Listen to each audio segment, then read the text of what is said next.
Along with the Chaos Crew being available to unlock, we also had a bunch of other changes in Blackout. The Blightfather event went live and will end on November 13th. This is only lasting for a week, so be sure to get in there and go for that kill. Weapon balance, and probably the biggest change we've seen in Blackout so far since launch. 9bangs have officially been removed from Blackout. This is absolutely a great thing because they were such an extremely crutch piece of equipment. You could throw one in an enemy's general direction and it would almost always guarantee the kill, so I'm happy it's gone. With the removal of 9bang, concussion grenades returned to being able to pick up 2 in a stack. Now I'm not sure if that was really necessary because I feel like they were also a little overpowered. They even got a buff to their throw distance. All this effectively does is remove the search for 9bangs into a search for concussion grenades. I think they should have just left the concussion where it was at. SMGs all received an increased muzzle velocity. What this means is bullets hit their targets faster and don't drop as much. This will allow them to perform much better against everything else within their intended range of engagement. Hopefully this change will allow the option to keep an SMG in your back pocket for when you go into a building to clear them out. The Spitfire also received a reduction to its recoil. This is good because the average gunfight in Blackout being further than multiplayer, the Spitfire was just really unreliable due to its recoil at anything other than really close engagements. The Rampart received a reduction to its idle sway as well as recoil. If I was ever using a Rampart, it was because I couldn't find a KN-57. The 7.62 rifles should be reliable and accurate at longer ranges, and the Rampart required very fine precision and sometimes even bursting shots, otherwise you ended up way off target. The KN-57 outperformed it pretty consistently, so I'm glad to see this change and also check it out in-game to see how well it performs now.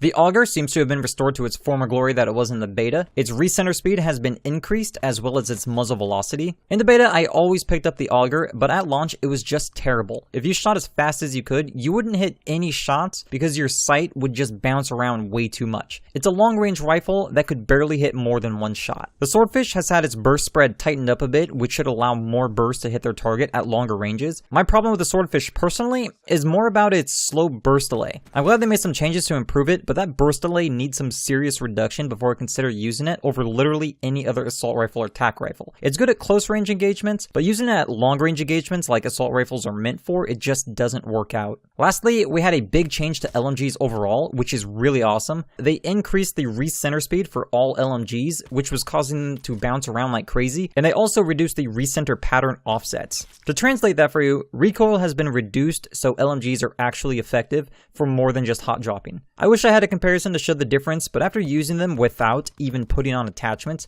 I can definitely say I won't ignore them all the time like I used to. Well, that's gonna wrap up this video. Let me know in the comments below what you think still needs looked at in Blackout. Is it anything in need of a buff or even a nerf? Let me know what you think, and I'll see you next time.